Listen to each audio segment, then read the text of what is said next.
Everybody out there, man.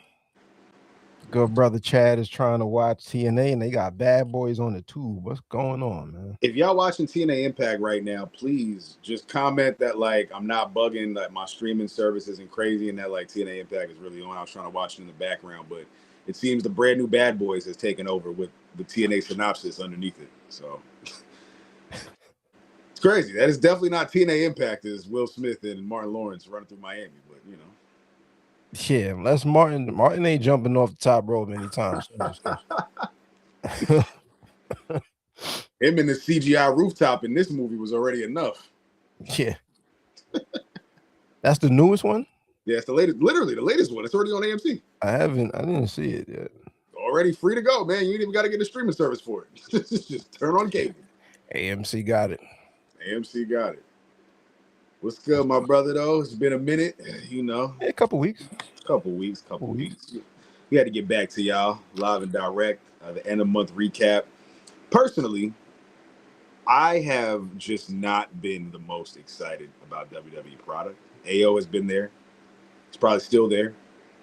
I just haven't really given too much excitement and just thorough watch. I know I haven't done too many sell first lessons, the RSCs and 60s on WWE reviews. So I just have not been excited. But AEW though, AEW product is cooking. Neck beard time. We here. We're gonna talk about it all. But I just want to let y'all know the WWE product has not been exciting for me. We'll get into it as the episodes and goes a little longer and we get into our topics. But some of y'all like, yo, another week's hiatus. It's like, nah, man, just didn't want to come on here and just shrug my shoulders and sigh at WWE booking and whatnot. You know what I mean? We've done a good job of having our series, and we do have our Saturday night's main event. Saturday night's main event, but our Coliseum Classics. Coliseum joints. Yeah, we got a few more. We got a couple more of those. Definitely get through. Summertime. Yeah. Yeah, man, that's where I've been with the wrestling stuff. We've been catching all the PLEs, but as far as the weekly episodic episodes, ooh. Keep it a buck, bro. I've watched Double or Nothing, and the first hour or so of Dynamite, I just been moving, bro. And I've been sick. I caught a little random cold out of nowhere. Super duper SmackDown, man. Allergies, all that. Cold, nah, bro. A lot of people been getting sick too. I can't front. It almost tried to get me. I don't really get sick like that. That's why it kind of caught me off guard. I've been running a lot lately. Yeah, ready for that race, right? Yeah, I got the half marathon coming up in November, but I'm doing a 5K next Sunday in Brooklyn. So I just been kind of running or whatever. So I went out last Saturday and it was raining. So I'm like, all right, I'm gonna hit the gym. So I ran a little bit at the gym, a couple miles or whatever, and I came home and I'm like, I'm gonna run another mile.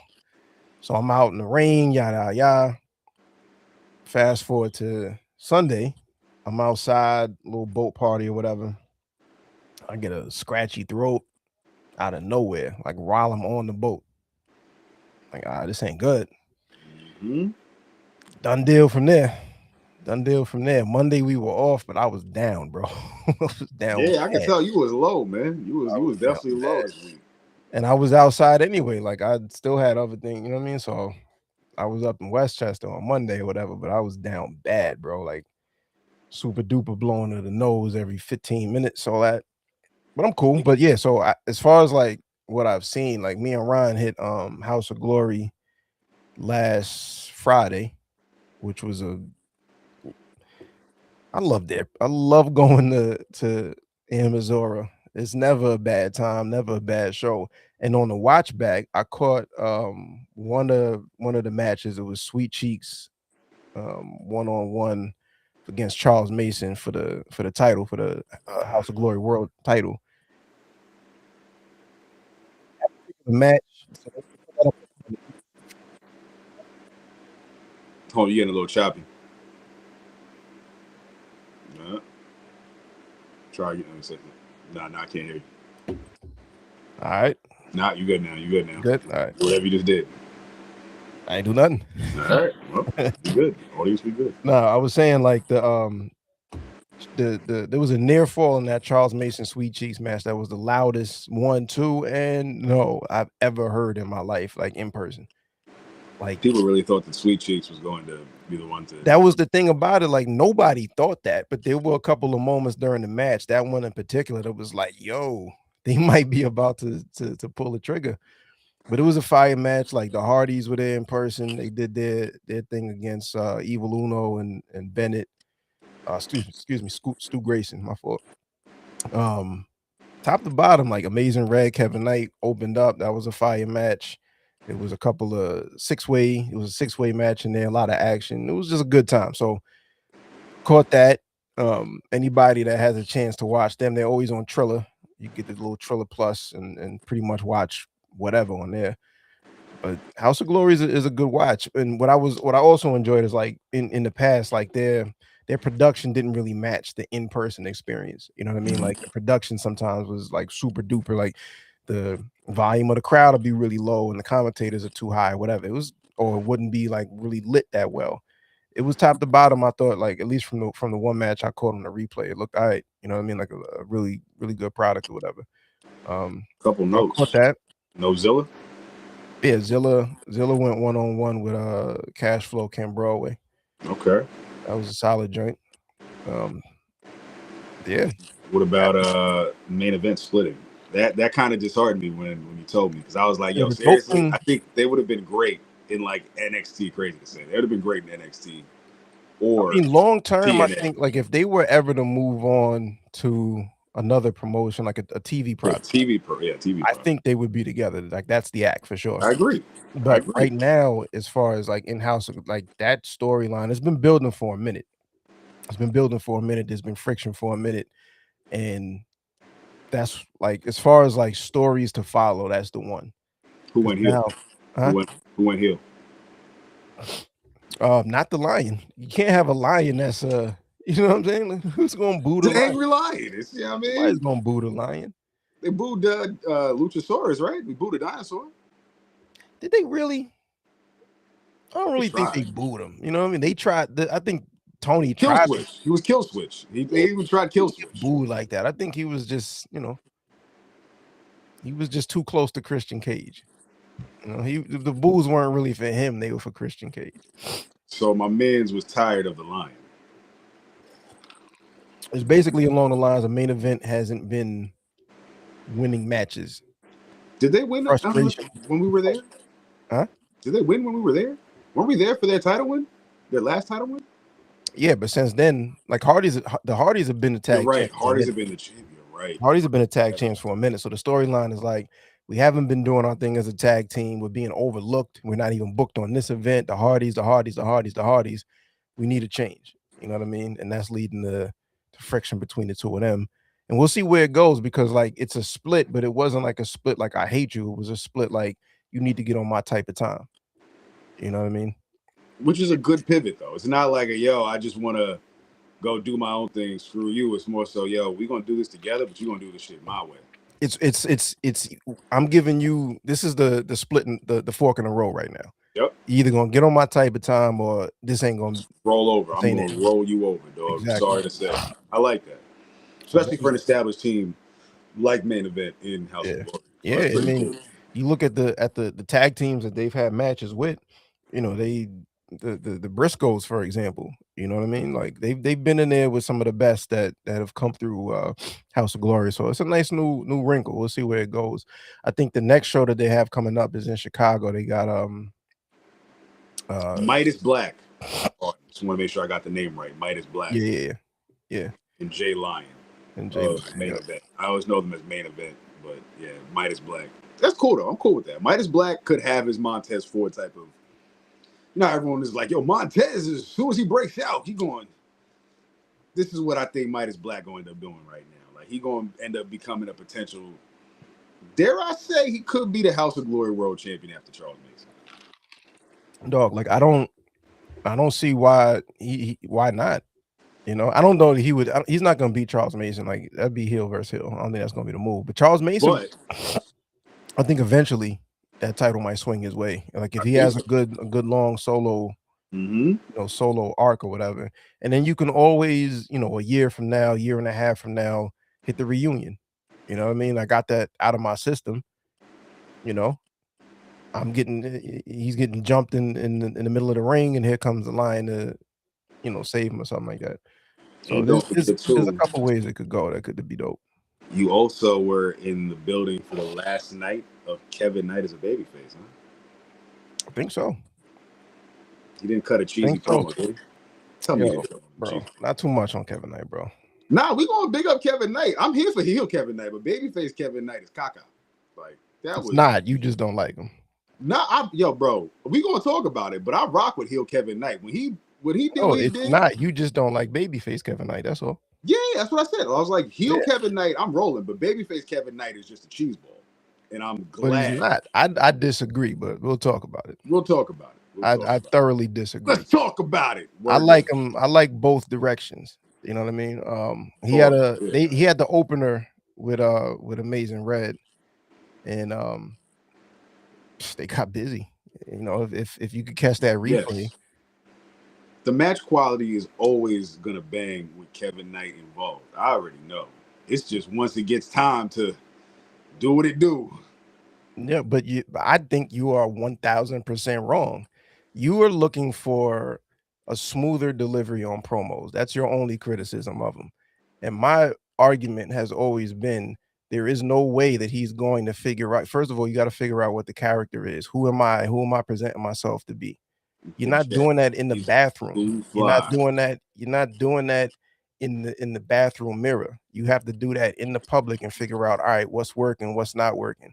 There is no possible way for him to get smoother on the mic without being on the microphone in front of people. Fair. You don't want him to be on the microphone in front of people, so you have no actual solution for him to improve. No, the solution to improve was just done this past Double or Nothing. But heel turn does not necessarily all of a sudden make him smooth on the mic. It makes him more comfortable now that he can actually embrace being the cocky jet too fly. He's too fly now. He's trying to be too fly, and people are like, do I even want to like this guy? And now it's like, you don't want to like this guy because he's making his own niche outside of being Trick Williams' man. You know who he reminds me of? Kevin Knight reminds me, as far as demeanor, of two people, Scott Hall and Rob Van Dam. Good. Right? That's a good pinpoint right there. And the reasoning is, like, if you look at Scott Hall and you look at Rob Van Dam, they were always like smiling. It always looked like they were in on a joke that nobody else is in on. And that's the vibe that I get. What I hope doesn't happen with Kevin Knight as a heel is he stops smiling and stops laughing. Like, I need the cockiness to still be at the same level that it's always been. I agree. There really is not a character change. It's just a direction change as far as who he's going up against. So it really just needs to be continue with the cockiness. He's just now against people that you would root for instead of people that you would root against. That's all. You do know that the whole premise of a lot of this feud, a lot of his turn, kind of has a hole in it because he's like, yo, Darby, you got to do it, but it's like you didn't do it, so it's like, what are we even doing here? So I kind of bypassed that. Not necessarily, because like he lost to MJF, but then he beat MJF. So in a way, he did do it as far as beating who the champion is. He just didn't beat him when he was the champ, but he can hold that over his head. That was the whole idea behind him saying, yo, come get the TNT title. You can't beat me. And now we've got a nice heel Kevin Knight to look forward to. Who's gonna to me? There's no difference. There's no difference. Yo, did you catch on Dynamite when Hong Kong Fooey made his entrance and someone in the crowd was like, "Your jacket sucks"? I was crying. I love AEW crowds because as intimate as they can be, you really can hear some of the commentary from the crowd, and it'd be mad funny when you. They be wilding. Some of them fans be wilding, bro. Yo, son, I was like, I know somebody heard him say this as he made his entrance and walked past me. Your jacket sucks. Yo, he came out in the Rumble in the Bronx special. Yo, son.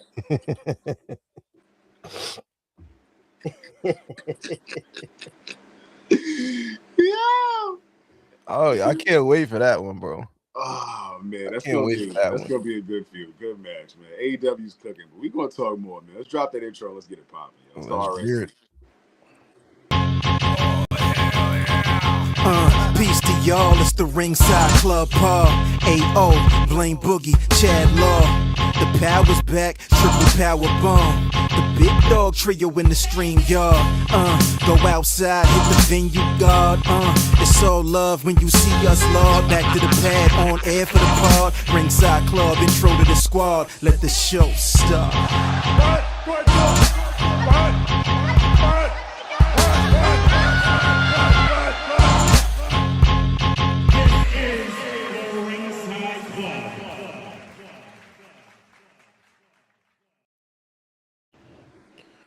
Yeah, man. Peace to the gods, of course. Peace to the earths, man. Thursday night live, We bike. 9:05 live. It's the Ringers, man. We bike.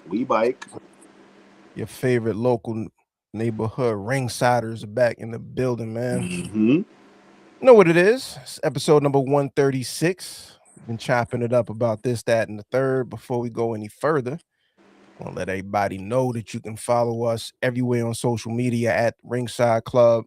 It's IG, TikTok, Threads, X. Right now, we're live on X, live on YouTube. But you can catch us on demand, of course, on YouTube, plus all of the podcast platforms such as Apple Podcasts, everywhere else. Spotify, of course, we're there too. Follow us, man. We're doing our thing. Episode 136. Took a couple weeks off, but we're back talking about whatever we're talking about today. A lot of AEW heavy talk. They've been cooking. We're gonna get into it. Talked a little bit in the intro, House of Glory, AEW, and all that. Before we go any further, you follow us on all those platforms. Hit the ringsideclub.com. Everything is listed out right there.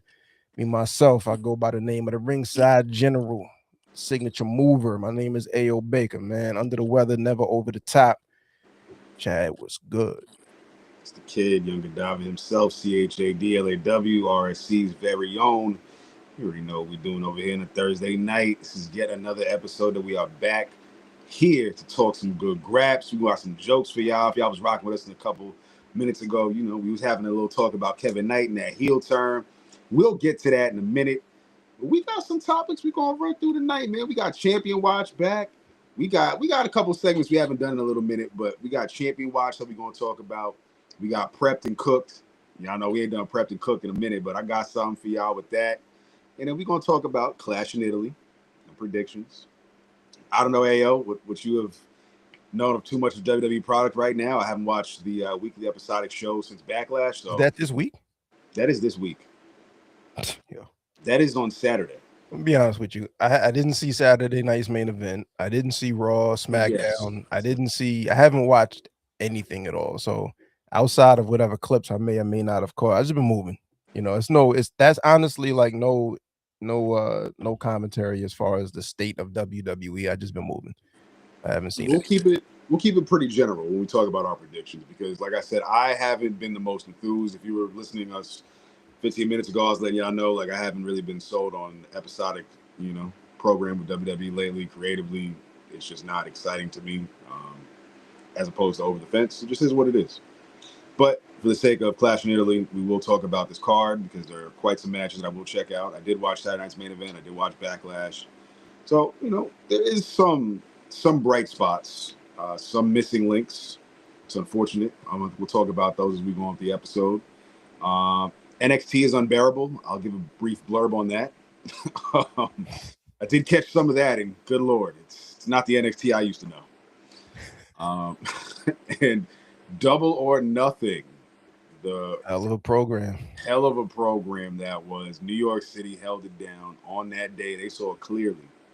Yo, what a crowd, dog. What a crowd, man. Yeah, that was colossal. So ill.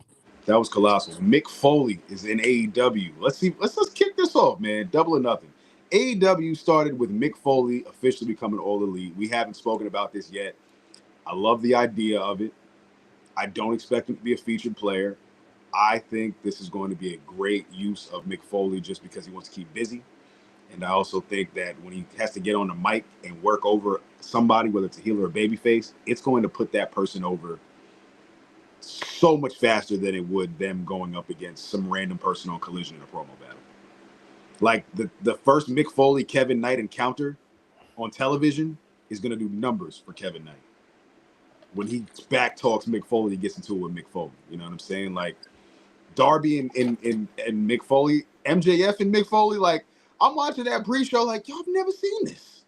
Like, I genuinely have never seen this before. Like, this is a great pair. This is awesome. Yeah. This is refreshing, B. And like two different eras of Long Island, by the way. Yes. Probably the two best at That's this true. point. That's true. Big Li. Big Li. Li. Probably the two biggest names in wrestling out of Long Island, if I'm not mistaken. Like Mick Foley is Mick Foley, and MJF is the guy right now, 3-time champ. So that was cool, and then it makes sense. Like, right. Got a little choppy. Huh? All right, you good now? Yeah, I was just saying, like the three of them, because Darby is like the spirit of Mick Foley, and then the same region both Mick Foley and MJF coming from. I just thought the three of them interacting with each other in different ways was, first of all, it just made a lot of sense. You know what I mean? Like it was dope. And I like the MJF low blow that basically pulled out the energy of Mick Foley. Like, listen, let me tell you what's about to happen. You know, he had a line. Damn, I don't know if I remember exactly what the line was. There was a line that was just so good. Like, damn, I missed Mick. Like, he hit a line. I was like, damn, I miss seeing and hearing Mick on TV. I agree, bro. You know? That was so nice to see. And even with it being the pre-show, it's cool. Because I think there's still so much more to go with Mick Foley. Like, in an alternate universe, Mick Foley, Sting, and Darby Allin would have headlined Double or Nothing at a time period in a 6-man tag type ish. You know what I'm saying? Like, that would have been a pair. I don't want to see Mick in the ring. And a lot of people are giving pushback, saying like, "Oh, this is Mick trying to get back in the ring." No, I think what could happen is Mick is in the corner of somebody. He's he's definitely gonna get active in the sense that he'll probably take a right hand, like he just took the low blow the other day. So he'll give a Mr. Sacco. Yeah, he'll do that. But as far as like Mick, you know, a match, if I'm not saying never is never, right? This is wrestling.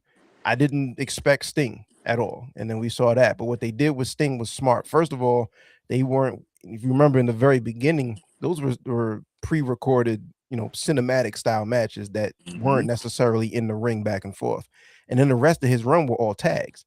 So you really hot tag him, he hits a couple stinger splashes, and we just wrap it up. So not saying that that's what's going to happen with Mick, but if they do, it's probably going to be something along those lines where he'll tag with Darby. Darby has no problem getting the hell beat out of him for, 15 minutes.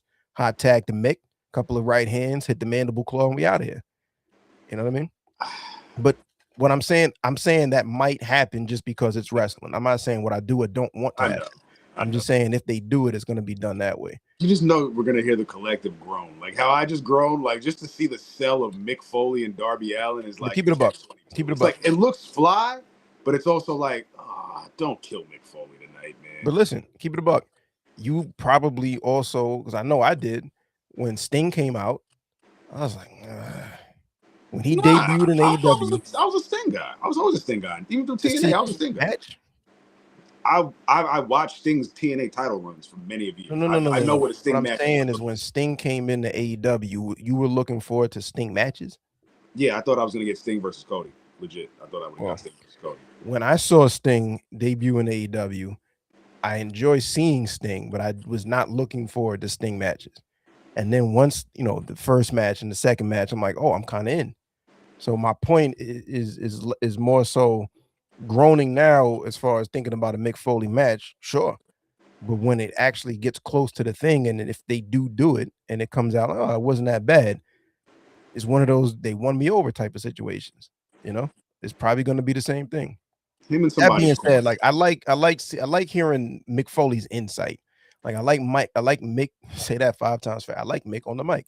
I like Mick on the microphone talking about wrestling from his point of view and his perspective. Like the same way that Renee Paquette has those little, segments, 30-second or whatever, when Mox is coming out or whatever, and she's ringside.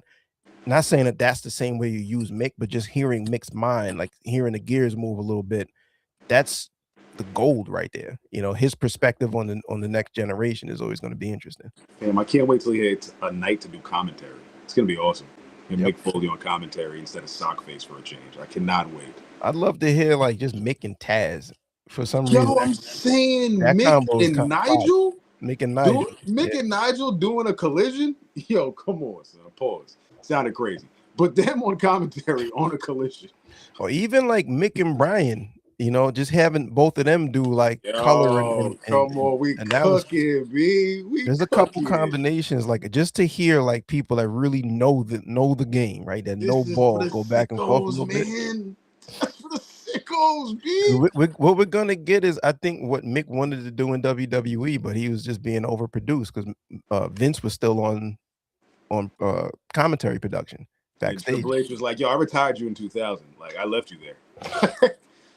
It's like, "Yo, I left you there on the cell. Like, you're done, man. I'm not even bringing you in to like do anything on camera right now in this present era." Which is pretty much, you know, the vibes that Mick already said. Besides, you know, everything politically, they're like, "Yo, we don't really need Mick Foley here right now." And Mick's like, "All right, well, my talent's going over here, and I think it'll go to great use in AEW." Like, it's gonna be very good use. I guess we won't get too much in depth, so we got, you know, a lot we can talk about. We'll go piece by piece with Double or Nothing. What was your high points? Any high points? You can go with two. You ain't got to go too crazy. Some of your high points of the show. I mean, look, I'll give you a moment. I'll give you a match. There we go. I like that moment in a match. Yeah, the Kevin Knight Frog Splash. Frog Splash heard around the world. Yes, sir. Nobody saw that coming. Like, you've seen the attitude. What I thought was interesting was last week on Dynamite. I believe it was last week. Kevin Knight walked Speedball away from the ring to the backstage, and then Darby Allin got jumped by MJF. So it was almost like you're starting to see that there were little moments here and there where it's still Kevin Knight, but the moves are a little weird, or the positioning is a little weird. Like, why are you telling Darby, like, you know, why do you have this attitude towards Darby as far as like, yo, you got to go and do it. You have to, you know, don't let the jet down. So there were little such a great heel line when he starts getting that over more. Yeah, it's gonna be tough. That's gonna be tough. Look at this. What up, Scott? Foley and MJF are all in, gonna go crazy. So I'm saying, I think they're going to do it. I don't know if that's the match or if that's the spot, but they're gonna. Mick is definitely gonna be in a tag match. Somebody's the surrogate for Mick. Mick will just be in the corner. Darby. You don't see a tag though? I just don't. All right, let me know. It's AEW. Yes, it's wrestling. It ain't even AEW. Yes. I just think like everybody is like, oh, I got one more in me. I got one more run. I got one more run. Like, he's 60, about to be 61. I'm not campaigning for it. I don't want to see Flair. I don't want to see Flair, Sting, like any of the OGs at this point. I don't even want to see them like get punched and knocked down. I don't want to see them take a suplex and nothing. They're brittle. Like, I don't want to see Foley like have to look like he's, you know, weighing it in, or was it feigning it in, however the phrase is. Like, I don't even want to see that. Like, I'd rather him be phoning it in. I'd rather him be in the corner. Like, let Darby or another new hotness babyface be his surrogate to take on MJF. Like, yo, I'm gonna train. And matter of fact, it's gonna be a hardcore match, and I'm gonna get you ready and train you to be the best hardcore guy that you can be. I'm gonna drag the hardcoreness out of you and make you go to hell. Yeah, that's what I'm saying.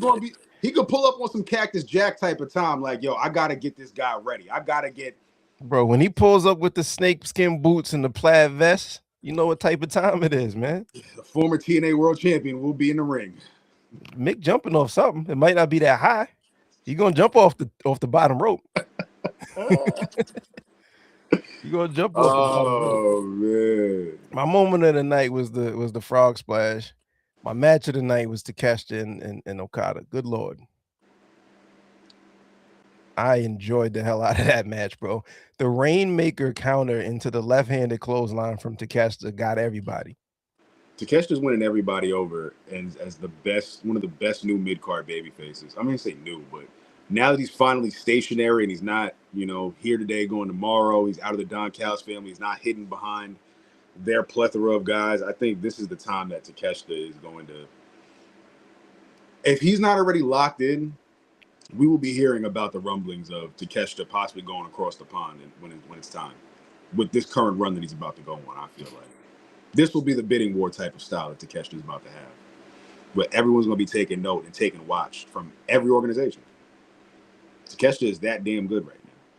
and he's been Takeshi's been like he's two-time Takeshi international for the champ. last few years. For people that that talk about who's really the best guy, and it's been in that conversation for years. Like that ain't nothing different. I think what's different now is officially being discommunicated or excommunicated from the Don Callis family. Mm-hmm. Like that's like okay. Now we because they took forever to get to this. They took forever to Dog, finally get to this that's match. You know what I I mean? They were spinning wait, wheels for a minute. I So don't even now that we finally stopped spinning the wheels and he's out of there, and he's the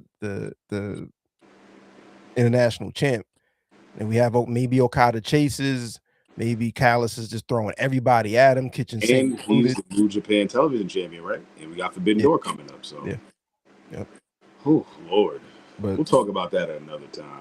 We'll definitely get to a Forbidden Door topic at some point. But I don't know what happens with Forbidden Door. There's New Japan, new ownership, and all this going on.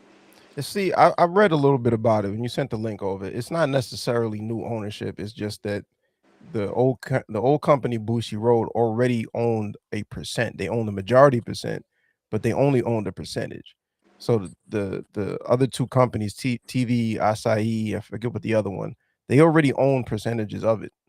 You know what I mean? The biggest difference now is like, all right, Bushi Road doesn't necessarily own it. Stardom, which is the women's division, which was also under Bushi Road, I think they still own it.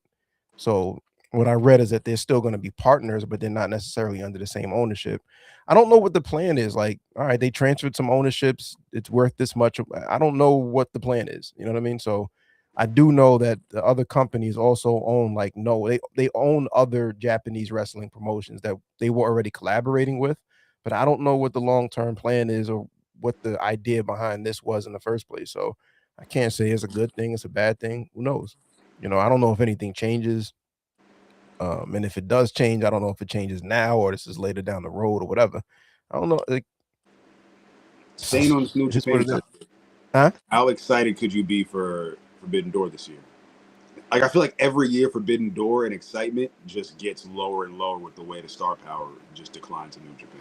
I don't think it's a matter of it's not a lack of star power to me. It's just it feels like an AEW pay-per-view and less what it originally was, which was New Japan versus AEW or seeing these matchups that you've never seen before. Because we already see all of the matches and all of the marquee names are in AEW. So the star power is there, but it's the Right, guys star power from the New Japan side. got you. Yeah, yeah. So it's more so that like we see these matches and these you know whether they be tag or one-on-ones, like basically all of the dream matches for the most part are kind of wrapped up. We've seen them already, right? Or we're getting them on a regular basis.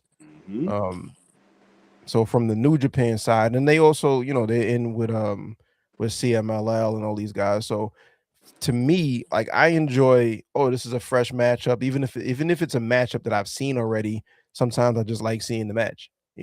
There's gonna be guys I'm always gonna look for. Like I'm gonna look for a H. Cesaro match, but he's part of the Don Callis family. I'm gonna look for the Saber match, but I don't really see him being. I don't think it gets better than the Bryan Danielson match. Like who, you know what I'm saying? So that being said, like I don't know that they're gonna do anything different. So I just think it's gonna be an AEW pay-per-view, which is good. It's always worth the money. But as far as the concept of Forbidden Door, I think that's kind of we've passed that peak already. Which is why I think it's a good call that was it Redemption has been added to the fold in Montreal. Montreal. Yeah, July 26th. That's gonna be fly.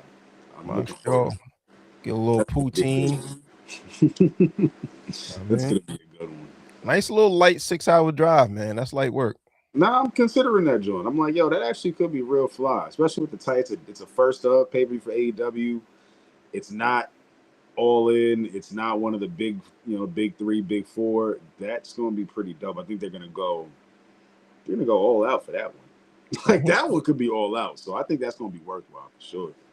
And it's going to be like what's cool is that's going to be like a nice stop. To all in. To all in as far as like where these storylines, where are we basically? It's a checkpoint. And for the people that are going on internet deep dives, that's around the time that a lot of your favorite former WWE names that were released will be out of their 90-day. Oh, that's the end. Interesting. So that is what's wrinkling around. Is like, so certain people could start popping up as early as then or all in. So it could be a redemption. Could be redemption for sure. Tony Khan, if that is what it ends up being, and Tony Khan does that, I'm like, yo, this guy knows what he's doing, man. He knows what he's doing. Make a pay-per-view and just bring the other guys in, man. Bring the new guys in. Not the New Day, the new guys. I'm enjoying it, bro. But that's your match of moments. Those would be my two from Double or Nothing, but just overall commentary. That was just a fun show. Very fun show. But what was your match and what was your moment of the night? Match of the night is Samoa Joe versus Will Ospreay in the men's Owen Hart Cup quarterfinal. It only lasted 14 minutes, and that's honestly perfect. That was like ideal. That was like, yo, this is more than enough that I need from two guys that I enjoy watching wrestle. I never get tired of Samoa Joe wrestling. Will Ospreay is always going to be exciting. They play well with each other. I wish it would have been for a title. I wish they would have had actual blood feud, but unfortunately, Joe got to go to Hollywood. He got Twisted Metal season 3 on the way. So in the meantime, Ospreay is going to have to do his thing until Joe gets back. Maybe we'll get Ospreay and Hook, much to the excitement of a Collision main event. I don't know. Is that option? But I think Ospreay and Joe is really, really good. Ospreay winning was the right call. You know, it was Ospreay's not losing at all. Nah, not at all. He's cruising through to All In. He's gonna put Dunkzilla in the blender next week. So where's let me pull up the brackets for this for the Owen. That match was just A1. It just felt like a TNA classic. It felt like I was watching AJ Styles versus Samoa Joe in the heyday. It felt like Christopher Daniels versus Samoa Joe in the heyday. It felt like the three of them having a match against each other, which I think is what Ospreay was trying to get at in the vibe of. This is their first time having a match, if I'm not mistaken. So I think so. It's their first time ever having a match. And as I'm watching it, I'm like, yo, this is dope as hell. Like, where has this feud been? Like, where has this been? Like, we could have used this a year ago. You know what I'm saying? Like, and that's the greatness to AEW sometimes, where they're just like, yo, you really have matches with guys who have been in the company for so long that you're like, damn, I've never even seen them have a match yet. Like, the first time Cope and Ospreay have a match, as much as people are going to be like, I don't know if I want to see Cope wrestle Ospreay, that's still a big effing deal, dog. Like, yeah. Copeland versus Ospreay? What? Yeah. Say that 16 years ago when you first saw Will Ospreay on the scene. Yeah, there were a lot of people that were like, they're just waiting for this guy's the style that Ospreay wrestled. It's like, this ain't gonna go well. Yeah. At some point, bro. Yeah. And he's still going.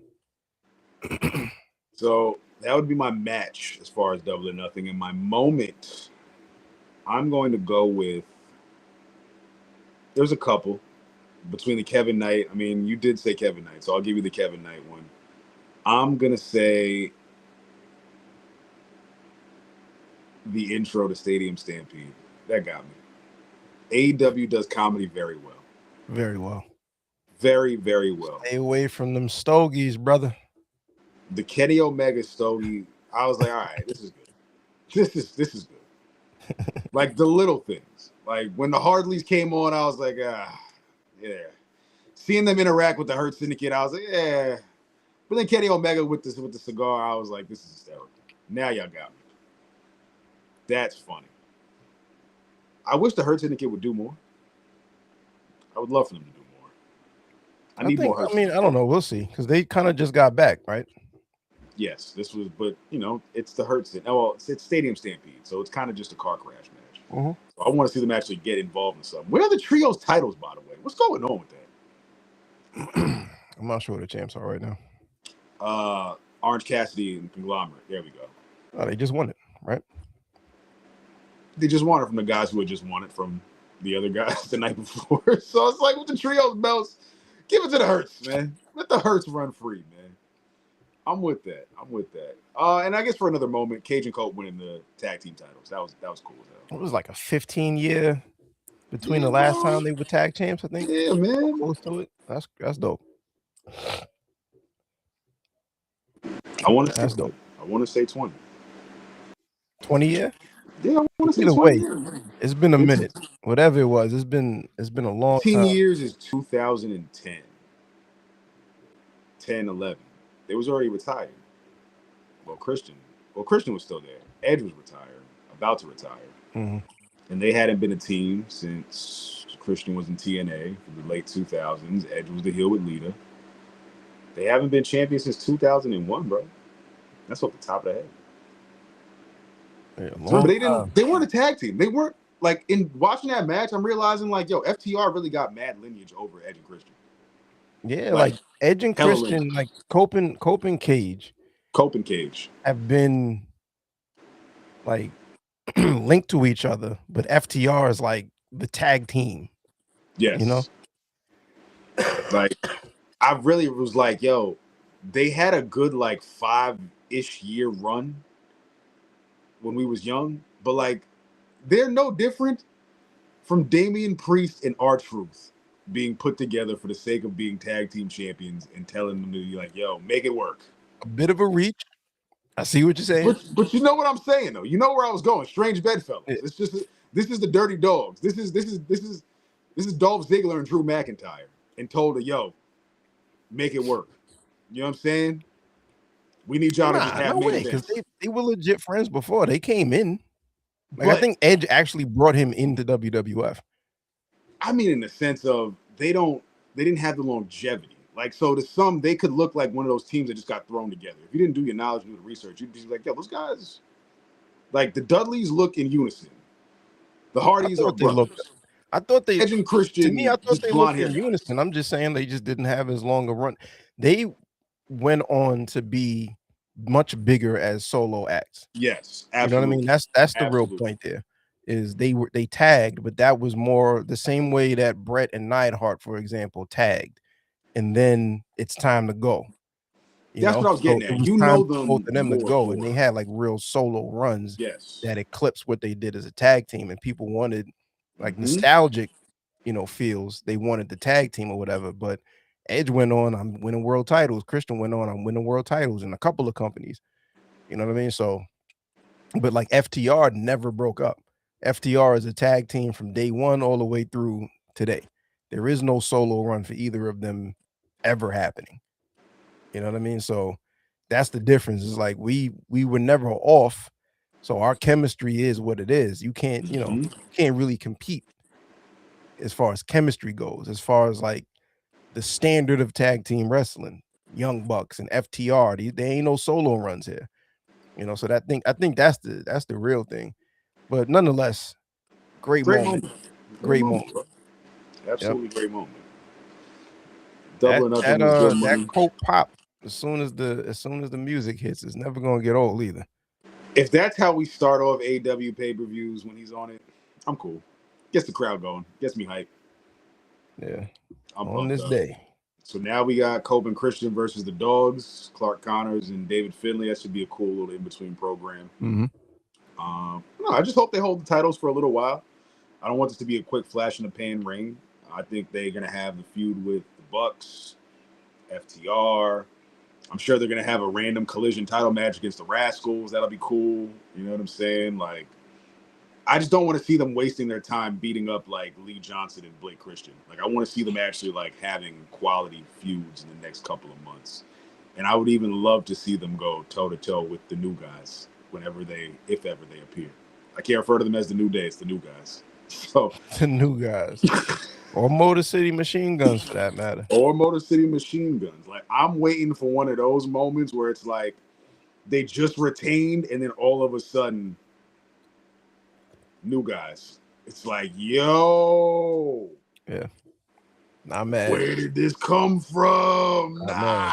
Nah, they're cooking. Like, I'm ready for one of those moments. So, that was Double or Nothing, man. It was a good show. Very, very good show. Super satisfied. Super duper satisfied with that one. Yeah, always worth the money, bro. Like I have legit bought every AEW pay-per-view since the first one. I'm never upset. I never feel like I want a refund or I need to, my receipt. Mm-hmm. I'll happily buy the next one and the one after that, bro. There is no company. I think it's fair to say in the history of wrestling that can compete with the quality of pay-per-views that AEW has. We're talking 7 years at this point of some of the best shows that you've ever seen. And then you see another one and you say, damn, that's one of the best shows I've ever seen. Consistently, that is the reaction that you have more often than not coming out of watching the AEW pay-per-view. So there is no company that I think can compete with the level of quality as far as pay-per-views are concerned. Period. Nobody. Period. Nobody. And then speaking of pay-per-views, guess what we've got coming up this weekend? We got Clash in Italy on the WWE side of things. Wow. I did not know until you mentioned off the air that was this weekend. It's Clash I pulled time. the card up though. Let's see. It doesn't look on paper. This is kind of solid. Cody Gunther, Rhea Ripley, Jade Cargill. Okay, Roman giving those matches away for free. I believe this is actually like a pretty stacked card, to be honest. They're giving it away for free on ESPN. The whole thing is on ESPN. Cody and Rhea's match are going to be available for the first hour. Trying to bring in those buyers, man. And then Ova and Brock. Very interesting. What do you think, man? I mean, Roman and Jacobs definitely the closing, right? Definitely. Yeah. It's Roman Reigns wrestling in a world title match. Yeah. That guy's closing the show, man. Cody, open that mug up. Open that bad boy up, bro. Pause. So you've been, that was wow. yeah. Open the show up, Cody. Open the show up. Open the show up. You've been following along. So, like, where are we with these different feuds? Like Cody Gunther, Rhea, Jay. Like, what's actually, what's hitting right now? Cody Gunther is just for the sake of them having a feud right now, because they still don't know what to do with Gunther. No reference to what Paul Heyman owes him. Not even a conversation. Just wants the WWE title. There really ain't much else to it. It's just one of those type of feuds, If I'm not, correct me if I'm wrong. Did Paul Heyman at some point come out and say him setting up the match was the deal or was the favor? I haven't watched enough of WWE weekly television to give you that update. It could have been, but I saw that clip. If that's what it is, then that's what it is. But where I last left off of Gunther and Paul Heyman was when Gunther was telling him after Mania, like, yo, bro, you owe me something, man. So if y'all was watching along, y'all might know maybe this is it. But Cody Gunther, it's going to be a good quality wrestling match, but we know the inevitable result here. Codester is going over. You know what I mean? I think that's going to be how that goes. I'd be very surprised if Gunther beats Cody. But then again, if Gunther beat Cody, it would be kind of dope, though. I'm a Cody guy. Dope. That would be dope. I mean, looking at this card, I think like that's the. Do you see any surprises, like any title change? It's 4 title matches out of 5 on this card. All right, you got the 2 world titles, 2 men's world titles, 1 women's world title, 1 women's intercontinental title. Anything change hands? Becky and Sol Ruka is for the title. It's not non-title. Yeah, I see. Okay. So according to Wikipedia. So if that is the case, I think Sol Ruka wins the Intercontinental title. I think she'll win. And play hot potato with Becky. Because Becky is just going to chill in the mid-card for a while. Continue on. And if we get a world title change, it's either going to be one of the champions. Gunther or Jacob Fatu. Call me crazy. But if now's the time to do it, why not make a star right now with Jacob Fatu as the World Heavyweight Champion if you can? It ain't got to be the most extensive reign. Again, it could be hot potato, but just for the shock value in the moment. Otherwise, we sat through these Roman Reigns title reigns before. We know how this story going to go. We watched Tribal Combat. We know how this story goes. It's great to see Jacob here, but you know how this is going to end. Yeah. So, I'd like to see it. I honestly wouldn't mind seeing both. Like, I don't think we're going to get both, but to see Gunther win the title, see Jacob win the title. That would make Clash in Italy one of the craziest pay-per-views, PLEs of the entire year. Like, you want to shake some things up, give some people talking. There's a couple triggers that you can pull. I'd pull them all. I don't think Jade winning the title back from Rhea is the one. No, I don't think that's right. I wouldn't be surprised, though. Like, this is a card where I wouldn't be surprised at a title change. Like, I wouldn't be like, we're getting at least 1 world title. 3 world title matches. I think we're getting at least 1. something. I'd be Yeah, I agree. surprised. And again, haven't been watching super regular, but just looking at this card, I'd be, a little on the surprising side of things to see all three world champs just retained. If there's nothing noteworthy that comes out of this first clash in Italy, I think that's a bad thing. Personally, I don't think that's Yeah. something to be like, "Yo, it was cool, Graps," but that was it. The end. Everybody retained. No storylines really advanced. Because then, And to me, just thinking about Jacob and Roman, this is the second match that they've had. They've been going back and forth a little bit. yes, Where would Jacob go if he loses here? It kind of just wraps him up. whoever cost him the title is where he goes to next. What are the rules to tribal combat? I think it's a street fight just with a ulafala on a table. Huh. And you could have shells and necklaces and Slim Jim tables. That's literally it. Like, it's just a Oh, street the fight. most devastating foreign object in the world, the kendo stick. Oh yeah, the ulafala. Oh yeah, Not the kendo stick. Doesn't get much more dangerous than the kendo stick. that's it. It's just a Very hardcore carefully match. placed under the rings. It's tribal combat, a match created by the tribal chief during a reign that was so historic that we all knew how every match would go. So yeah, I find it real tough because Jacob is just, I think, head and shoulders one of the better things on WWE programming. So to me, like, capitalize on the fact that he's had a connection with the people. I agree. Roman doesn't lose anything by losing the title, and then again, like, they could do something. This could be the beginning of the build. The comeback could be the SummerSlam. We're 1-1 now. And then Roman and Jacob, kind of is one of the main events at SummerSlam, which is probably going to be a 2-night, right? So yes, that would close one of those nights. Jacob and Gunther as world champions of both brands shakes things up for the better. Like, you can easily, how do you not see the social media headlines and the way everything's going to be buzzing just to see those two, even on the same night? That's never happened before. Yeah. I mean, not to my knowledge. I mean, I'm sure off top somebody would be like, "Nah, remember the time in 2008 when both titles changed?" It's like, nah. Two guys at the top that aren't the champions that everyone favors being the world champion on the same night, and it's not a WrestleMania. It's the first clash in Italy. What the hell is a clash in Italy? It's usually been clash in Paris. It's been clash at the castle. It's clash in Italy. It's the first time y'all giving us a show. And if I'm not mistaken, all the previous clashes have been duds. So it's either this one is going to fall in line, or they're all going to, or this one's going to be the one where it's like, yo, that was a PLE to remember. I'm looking forward to next year's one. And by duds, I mean there was nothing that came out of the show outside of, you knew how every Roman Reigns match would end. You knew how this match was going to go. You knew so-and-so was going to retain. There was nothing that we even talked about. Because if there was, we would have said, yo, but remember that last clash when you can't think of anything off the top of your head. I promise y'all. So, I don't know. Title change. Everybody title change. Clash in Italy on Sunday. We'll see. Clash in Italy on Sunday. Yes. I said Saturday. It's on Sunday. Yeah. Champion Saturdays. Real quick, off of the last Saturday night's main event, I'll run down the matches. I didn't watch. You watched it, right? Yeah, I watched it. I heard amazing thing. I heard Penna and Ethan Page was pretty good.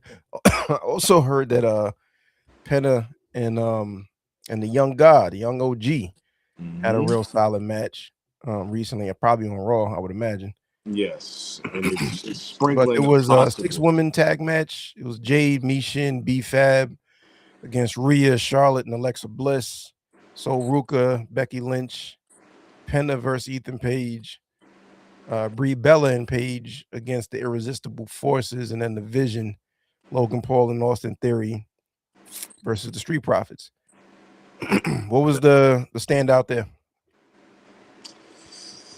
I really enjoy Ethan Page, bro. That's a catchy little theme song. Number one.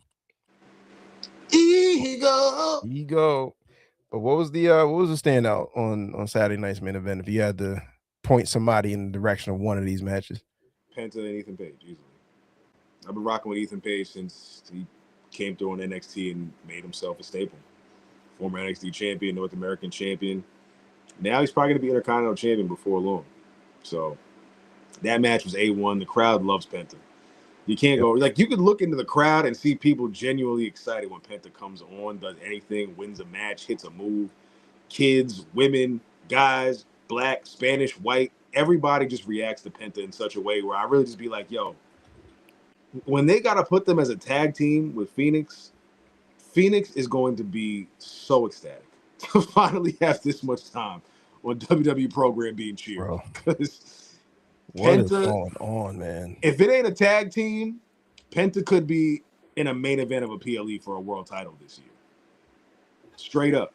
That's just how good he's been right now, and that's how the crowd's reacting, where if we see Roman Reigns versus Penta on a random Saturday night's main event, we might know the result, but we shouldn't be surprised that Penta is also in this match right now. Like, nah, Penta was inevitable to get a world title match.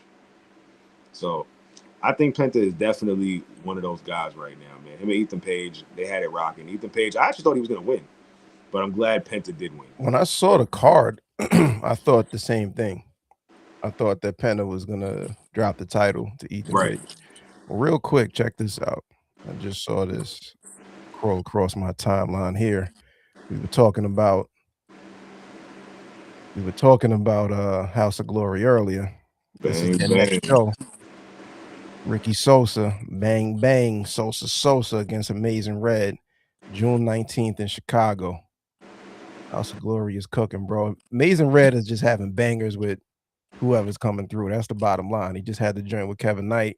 He's about to get busy with the youngest in charge over there in TNA, Ricky Sosa. So people were asking what's going on with Ricky Sosa in TNA, and really what I read is just he's got personal issues going on back home in his home country. So because I was curious as to why Ricky Sosa has not been featured on TNA in the last couple of months, but it all makes sense now. He's on personal type of time. Hopefully this match here is going to be the re-spark of him coming back over to the States and making some things shake with TNA, because they really could use a shot in the arm.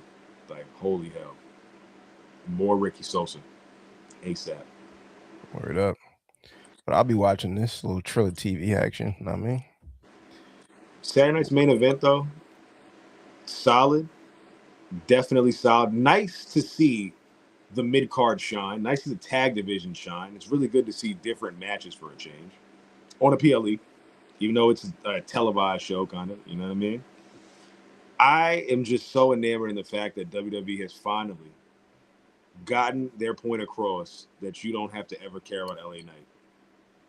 It sucks, but man, oh man, have they done a fantastic job of making sure that people don't give a damn about LA Knight anymore. Strange, man. Like, it is so sad. Like, the crowd reactions, it's like... So wait, he's not getting the same reaction though? He's just relegated to a bet. The promo that I caught the clip of was him basically saying, yo, I haven't cut a promo since WrestleMania. When was WrestleMania again? That's what he asked. Like, that's the promo. So, like, that's the point of, like, yo, they really have just let LA Knight sit in the background and do, like, backstage vignettes where he runs into everybody and goes, yo, I'll beat your ass, LA Knight. In a nutshell. Yeah.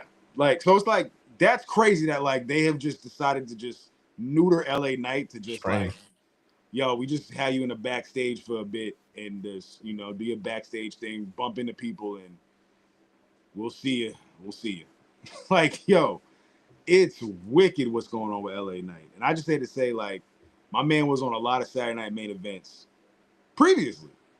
Is that a lot? Is that a lot of Saturday night main event matches? So, like, the fact that he isn't even in a program at this point, he's still tied to the Usos in the Vision. He's still tied to the Vision right now. If we had to get technical, that's the feud. And with Logan Paul out, it's technically just Austin Theory and Braun Breaker. Yeah, it was. Yo, there is not a more cursed stable. I would not want to be part of the Vision. It's such a short-lived time too. Like, they ain't even really did much. I think everybody in that faction has been injured except for Paul Heyman. Except for Austin Theory. I guess. Yeah. The late edition. Yeah. Yeah, the most recent edition. So his time is coming. Everybody has been injured. I would never Yeah. want to like, yo, you want to join the Vision? Hell no, I don't want to join the Nah, Vision. I don't got I'm a not vision. limping today. I don't think that I want to limp tomorrow, so I don't I'm got good that where I'm at. vision. I got a healthy vision. I don't got an injured Yeah, vision. right. I can see clearly I on don't know this what becomes day. of the tag titles though. That is anyone's guess. Unless Braun takes over and they freebird it, that could be an option. But I mean, I'm sure we're probably putting more thought, or I'm putting more thought into it than the guys over with the pen are. So, God bless, man. the tag division ain't the strongest. But I think if anything, this is the case for the Street Profits to be champions now. That's what I took away from How Saturday Night's many main event. times have we said this, man? Like, what are we doing? What is the point? What are they trying to accomplish with the Street Profits?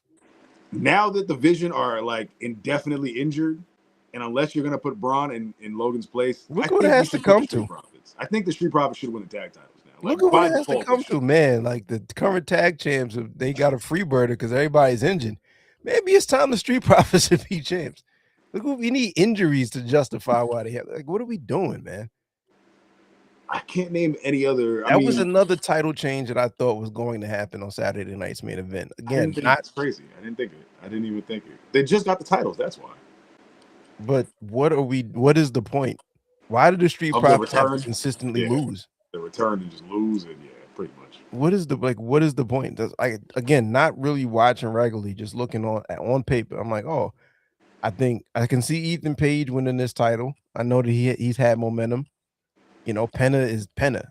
They can go back and forth. This could lead to a ladder match. This could lead to something on the next show or SummerSlam or something. And the same thing with the Street Profits. I saw this. I'm like, oh, Street Profits just came back. They're heating up. I can see them. Nah, what are we doing? So I don't know. I can say, yeah, it would be great for them to finally win a tag title, but I feel like I've been saying that this podcast itself is like, 4 years old? They're gonna be saying like probably episode 3. You can hear one of us saying that. Legitimately have just said nonstop, yo, Street Profits should go to NXT, TNA, anything fresh at this point. Like, what are they? Well, essentially, what we're going to lead to is, what might be hampered now, is Seth Rollins and the Street Profits versus the Vision, because he needs friends, and Seth is trying to prove that he's not going to turn on the Street Profits. That's what was the point of their match on Raw that I caught. Was just proving like, hey, I could just beat you in a match. Like, I don't need to have funny gimmicks and shenanigans to beat you. Like, I'm just being honorable in the fact that I can wrestle you, I can beat you, and I still need you as an ally. My Cool. problem though with that, Okay. Whatever. Unless that leads, that's cool if in that match the Street Profits pin one of the Street Profits make the pin basically, which then leads to a title match or justifies a title match. But that also just looks like Seth Rollins and friends. And now the Vision don't really have too many friends because Logan Paul ain't there, and it's just Braun and Austin. So who's going to be the new member of the Vision coming up? So this might go back to what you just said a couple minutes LA ago. Knight. That might be one of the worst heel turns. Like, but you know what though? It sucks. But what's the phrase? The friend of my enemy, the enemy of my friend, or something like that. He hates Seth Rollins so much that he's just going to be like, you know what? F it. I'm with you guys now. I'm here now. I hate Seth Rollins more than I hate you. And I hate you both. But I just hate Seth Rollins that much more that I'm just going to side with you guys now. Which I don't love it. I don't even like it at all. But the fact that you just said it, I wouldn't be surprised if that's how they use LA Knight in the next couple of weeks. It's like, let's just get stupid, man. Like, let's just do it. Like, that's it. Like, we just say, yeah, up in smoke with your babyface run. You're in the Vision now, LA Knight. Yeah. Like, God damn. Let's just get stupid. Let's get off this PLE, man. Off this Saturday night's main event. Off it. Real quick, NXT is unbearable. Good Lord, yo. It's not the NXT I once knew. The women are going to do their thing. As far as Kalani Jordan, Jada Parker's finally getting some good burn. Lola Vice is holding it down with the women's title. The men's division, upper mid-card scene, they've got some funny names for everybody. Tony D'Angelo is coming into his own. It's clearly that they're putting the emphasis on him as the new guy in NXT. And he's not new, but he's the top guy now. And I think he's going to have multiple runs in NXT. Yeah, it's really interesting seeing these guys go around, man. Like Naruko, Evil's current name, he looks like he's kind of going to be playing in the background, but also making his presence felt. Cam Hendricks, I'm still not sold on Cam Hendricks just yet, but shout out to my black wrestlers. We're going to see what becomes of this. Mason Rook looks so unimposing. I'm trying. I'm really trying, y'all. I just can't get into Mason Rook just yet. He can do cool flippy stuff for a guy that's 300 plus pounds, but he just doesn't look intimidating. He still looks like a fan, and he gets treated like a fan. I don't know what it's going to take when he has that Gunther, role where he's got to move to the main roster and finally look like a star. That'll probably be the case, but until then, I'm just still not sold on Mason Rook. The jury's still out for me with him. Tristan Angels, he's an interesting one. He's a character. But him with Shiloh Hill and this Mr. NXT pageant thing, y'all are losing me here, man. Y'all literally lost me when it came to this. I don't want to see a pageant. What are we doing here, man? I know it's storytelling, but can we just do something else besides do a pageant? Like, good Lord. Anything else creative, NXT? The mid-card scene is pretty much the speed division. So shout out to the speed guys. Elio LaFleur, JD Drake. I want to say JD Drake. Probably JD. Jackson Drake. Who else? Eli Prosper. There's a couple of guys in that scene. Brandon Vaudou. I'm probably saying his name wrong, but there are quite a few guys in the speed division that are doing their thing. So I appreciate the speed division. It being quick matches, right to the point, and you don't have to get too invested in some spots that you're just like, this could have. It's like, nope, before long, this match is already over. What I didn't like, though, was the match ending in the time limit draw, and then both men getting disqualified, essentially, like they have to lose. So I've seen this happen before where they just end up getting put in a triple threat match. So interesting booking when it comes to that. NXT, like I said, it's rough. NXT is rough, man. If you can watch NXT and you can stomach NXT product, kudos to you on a regular basis. I just tried this past week again, and I'm just going to stick to my sickos on Wednesday, man. It's dynamite always. But yes, make sure y'all like and subscribe. It's the RSC Almighty. We still got some more chat. We got the Champions Watch coming up. We're going to wrap with that. And we got our prepped and cooked. We're going to wrap with that. But, we're going to make sure that we stick around for a couple more weeks as far as being consistent. And I know these past couple of weeks, like I said, we just haven't been so sold on the WWE product. So we ain't just trying to give y'all this content where we're just talking about stuff that we haven't really been too invested in and too enjoyable, to enjoying ourselves. You know what I mean? So these past PLEs, though, 2 thumbs up. I'm absolutely rolling. Double or Nothing was heat. Saturday Night's Main Event was solid. And Clash of Italy, on paper, should be a very, very good show. Absolutely. Very, very good. Maybe it might be a stretch, but I think it'll be a good show nonetheless. And I love having all this wrestling consistently, man. Consistently, we've got grabs every weekend. I love when we got a flow of PLEs to watch. That's always the best timing. Some of the best timing when it comes to, But yes, it's the RSC, the Almighty. Taking a little swig of the cup right now. Some good elixir in here. You know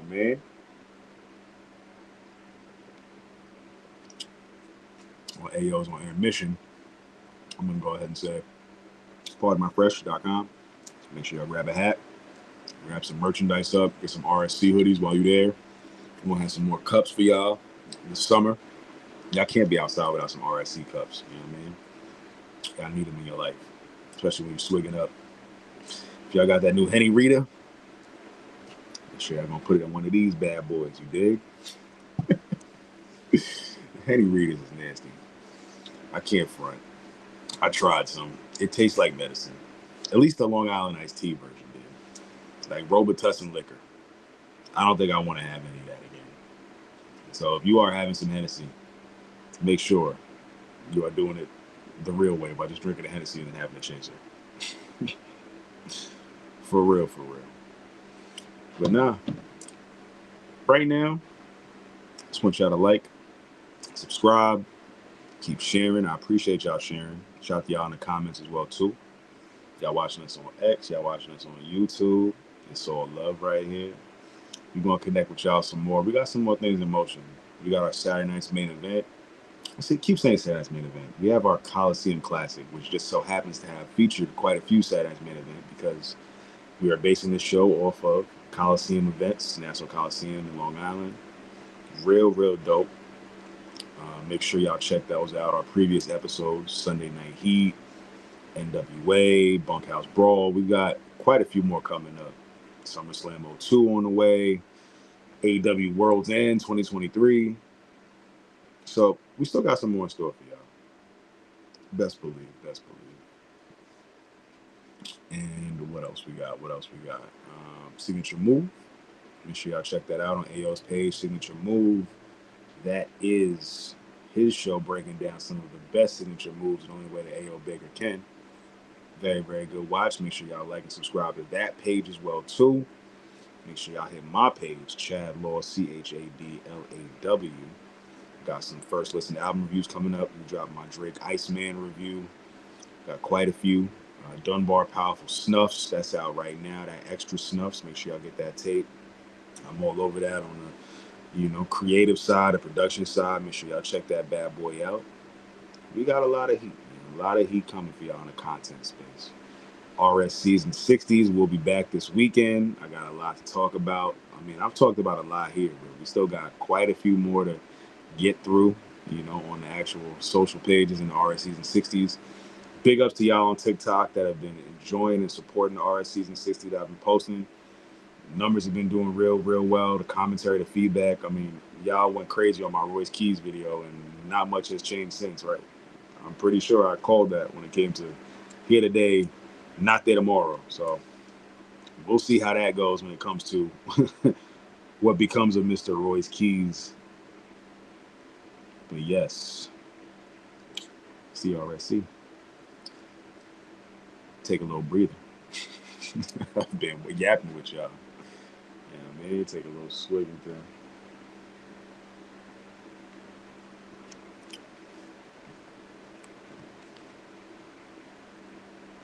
It's intermission time.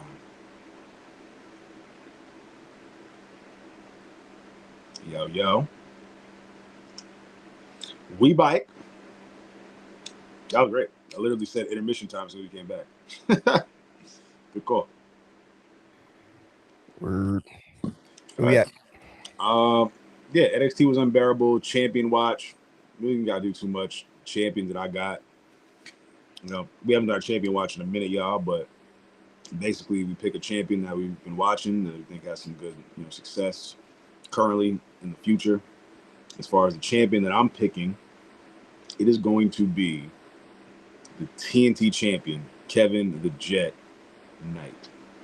Double that up, because that was mine. That is my champion to watch. He's finally turned it on. He's got some swagger, some real confident swagger to him right now. I'm liking it. Hopefully he gets to just really develop this Jet to Fly, persona. And I think his TNT title run is going to be marvelous. In fact, I was going to say he's going to be the longest running TNT champion, or could be. But that inevitable match, no. The match with Bailey is next week, right? The Speedball, I think so. So I'm surprised that they're actually running that already. So nefarious activity should be happening to prolong that feud. Because I don't see Speedball winning the TNT title next week. And Absolutely. To be real, I don't even want to see him win the TNT title at all. I want to see Kevin Knight just steamroll him. Just turn him, just Nixon Cleveland, Mike Bailey. Just that's it. That's it. It's just Mike Bailey. Yo, you're going to put up a fight, but I'm still Kevin Knight the Jet, and I'm betting you, and I'm just going to retain. Because I think it is going to lead to Mike Bailey potentially winning. But what I'd like to see is Kevin Knight have a long TNT title reign. Just like the belt looks fly on him now that he's enjoying this heel run. He looks comfortable with the belt. Even the comfortability with the belt as a heel is a bigger difference. You know what I'm saying? It's a noticeable difference. It's a noticeable. He looks cooler as a heel with the belt as opposed to the happy-go-lucky babyface with the belt. I Happy guess. to be here, guy. My thing, so yeah, that was my champ also. To me, I don't really see yet a difference other than he's smiling a little bit less, which I don't want to see. Like when he came out and cut the promo or whatever, and he's talking about the fans and this, that, and the third. What I don't want to see happen with this heel turn is him going down like some of the cliche heel directions of like, you people never believed in me and this, that, and the third. Like, you need to be the guy, like I mentioned earlier, the Scott Hall / Razor Ramon. I'm in on the joke that none of y'all. Rob Van Dam is a perfect example because what he did as the TV champ in ECW, went on such a long reign. And he came out and he was the same cocky guy, whether you were booing him or cheering him. He was pointing to his shoulders the whole time, and he was in the ring better than everybody else at the same time. Yeah, he So was. that's what I, if I'm making a comparison as far as attitude, there ain't no difference to me. It's really just positioning him against people you would want to cheer for normally versus him against people you wouldn't want to cheer for, that you would want to boo normally. He's going to turn it up, but to me he's already been turning, the cockiness up. Stay in that lane. You should be coming out and just like looking at people and laughing. It'd be interesting. What I do think would be an interesting wrinkle is, he's in this heel direction. Is he actually paired with somebody, whether it be a manager or somebody else, like a little mini tag team or a faction or just a running buddy?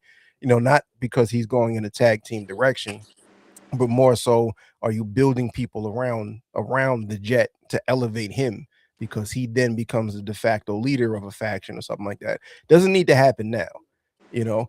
But even just thinking about a manager, I think like somebody like a Stokely, for example, seeing him with somebody that he can play off of, and they can then display the jokes and kind of make fun and look down on everybody else. Whether that does or doesn't happen, the bottom line is the man is hot right now. You know what I mean? He had a lot of people talking about him coming out of Double or Nothing, um, and a lot of people talking about him as far as what's coming out of Dynamite and what's the new direction. But bottom line is champion to watch. That's the guy right now. And I've been saying for a very long time he's one of the people that people should be paying attention to and watching. And clearly Tony Khan believes the same thing. You know what I mean? The man came in already a two-time trios champ and a TNT champ. He's already been in several matches with whomever the world champion was at that particular time. Like, he's been in segments with, you don't put somebody on very expensive TV time in with the best of the best and who you've already bet the farm on if you also don't believe you're eventually going to be able to bet the farm on that person. So the stock is high and it ain't going down anytime soon. You know what I mean? So the Jet is the Jet, man, for a fact. You see a world where him and Swerve are just a unit? They don't have anything in common. What do they have in common? Well, they had their interaction backstage, essentially. Like, I get it from the standpoint of Swerve telling him you basically need to have a mean streak in order to walk. But I think it's more interesting to see Kevin Knight, to see Swerve pull the mean streak out of Kevin Knight by Kevin Knight just destroying Swerve in some kind of way. I don't think that they should be interacting anytime soon. You think Kevin Knight joins the Hurt Syndicate? Why? I think he's above that too. Okay. I don't want to see him for what I don't want to see is him be little brothered in any kind of way. Okay. Like, he doesn't need Fair. to be next to somebody who he shines bigger than, but they can put their arm around him because they've been around him longer. Like, that to me is a step back to me. If you put him next to MVP, for example, even though MVP is the manager, all he's gonna say is like, "Yo, kid, you have a lot of future, kid. Let me help guide your career, kid." You know what I mean? Like, he doesn't need that. You know what would be fly though? Him looking at MVP like, "Yo, I'll beat your ass, yo." But that's what I'm saying. Like, I'll beat Shelton Benjamin's ass right now, and then we got Kevin Knight, Shelton Benjamin for the TNT title. right. And it's like, What could be interesting what? is like to see a little bit of a bidding war where the different managers are all trying to put their bid in to be the guy to represent the Jet because they see the potential. You see Don Callis and Stokely and MVP. I was about to say Stokely. Yeah, and go down the line of like all of these people that are like, yo, we see what Tony Khan Mark sees. Sterling. We see Mark Sterling, all of them. Everybody should be like that's That's a old school. fire story. That's a funny ass story right there, though. Yeah, Like you see continuing everybody like, story yo, on we Dynamite. see the stock is moving. I want to be on the jet, the jet stock before anybody else does. Um, but yeah, like I don't want to see him like if I don't want to see him like team up with Swerve, for example. What are they? First of all, they have nothing in common. Second of all, Swerve has been around longer, so all he's going to do is try to little brother him. And I don't think like to me, you put Kevin Knight next to Swerve, and Swerve is outshined to me, but he has more longevity in AEW. But it's a different type of vibe, completely different type of vibe. Kevin Knight as TNT champion in the role that he's in right now, feuding with or pairing with the likes of Darby, MJF, Swerve. Swerve even going for the TNT title has never been done before. That's another like first time match where I'm just like, it's actually kind of dope. Like, Yeah, I just got to see like what would the motivation be in order like storyline wise, because Swerve has always been about I want that world title. It was world title or blood feud with Swerve. MJF wanted the world title, but he said, I'm gonna take a little detour and beat your ass.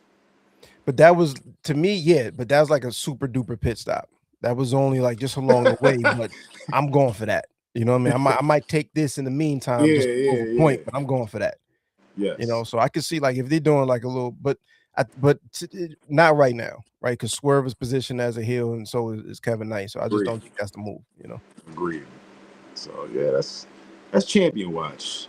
That is champion watch. And prepped and cooked.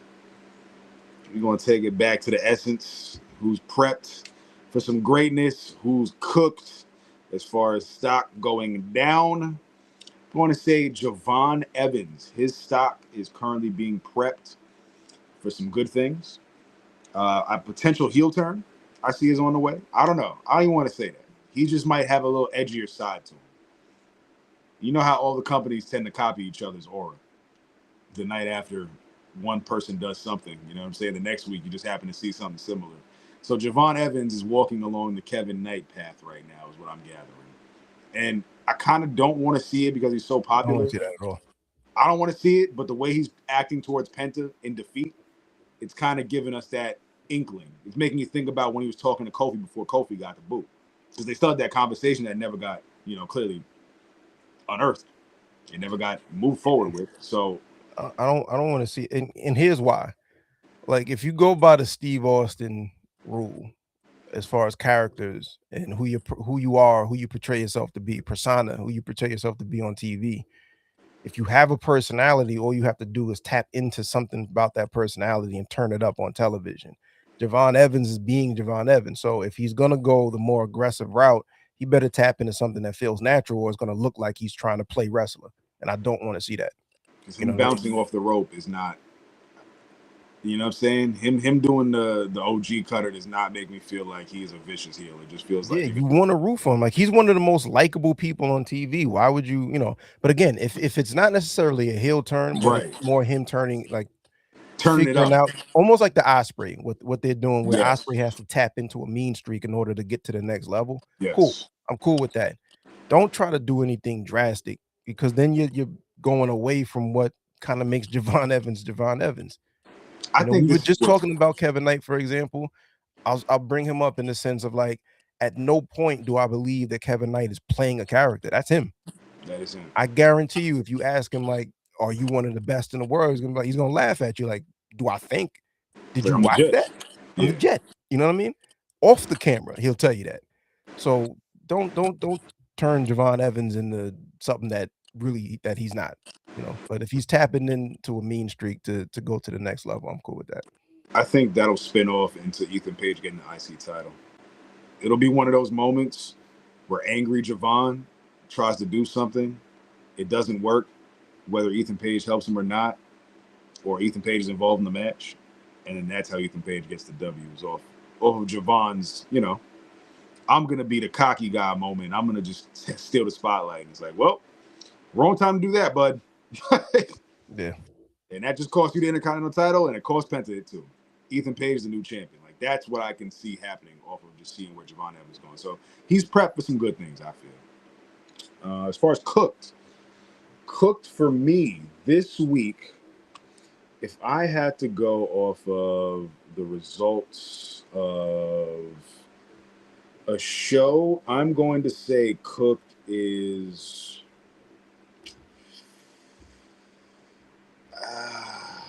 It's tough. Who would be cooked? Who would be cooked? Who would be cooked? Because I was trying to think of a couple people, but I didn't want to go too NXT. Like I was like, nobody really cares. NXT. NXT is cooked the way you Yeah, talk NXT is about cooked. it. Yeah, NXT is cooked. NXT is actually the cooked. NXT is cooked this week. There's a men's pageant segment. NXT is cooked, ladies and gentlemen. There's men running around competing for a pageant in NXT. That program is absolutely cooked. Serve it to you just like that. Serve it to you with dog food. Let me It's tell all you bad. something. One of the reasons I love this podcast is I am not obligated to watch anything that I don't feel like watching. And bro, when we watch the things that we're not obligated to watch, we can get on here and let them know it's unbearable to watch. So you don't have But to watch it. but this is the thing. Like I've thought this about NXT for a very long time. I It's just always not held that my hope. style. Like there's a lot of talent there, but I don't know. I have nothing to say here. Like, cause Nah, this is I agreed with you saying NXT was cooked if you said it 40 weeks ago, 40 episodes ago. this is the grassy new generation, next generation. Like this ain't even next new generation. This ain't the Jimmy and Spinner and Page. This is like the 2026 season of new kids that you've never even thought. You're like, yo, when have you were you born yesterday? Like, what the who Hmm. thought of this character? So NXT is definitely cooked for me. But there are some bright spots. Shout out to Layla Diggs. I do like some Layla Diggs. I will say that. Jada Parker, Callie There's Armstrong. some Shout out talent. to the black wrestlers, actually. Black wrestlers on NXT, keep doing y'all thing. But overall, it's cooked. You want to know a weird way to end this show? Not a weird way, Oh, but you I know had one what? for you, Huh? actually. I had one for you to how to end Oh, what's up? it. I was going to give a quote from a very sought after wrestler who's just, motivating people. Okay. I I was was just just going gonna to make mention that MLW is back as of this Saturday on television. get the F out of here, man. MLW Fusion, Saturday, May 30th. It'll be live on YouTube at 6:05, and then it'll be on something called Veeps at 9, but then it'll Yeah. also be on BN Sports at 10. Veeps is it's like even biz. Ah, okay. It's like Patreon, Okay. type of vibe. But I mean, the first run is at 6:05 p.m. Eastern on YouTube, MLW NWA is sick. Fusion. That's tight.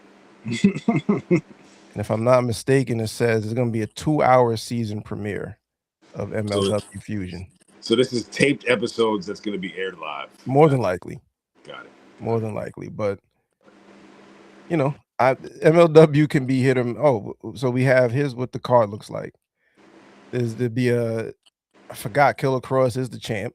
So there'd be an MLW press conference, but they have him next to that. Austin Aries versus Trevor Lee. Shotzi Wow. versus Priscilla Kelly.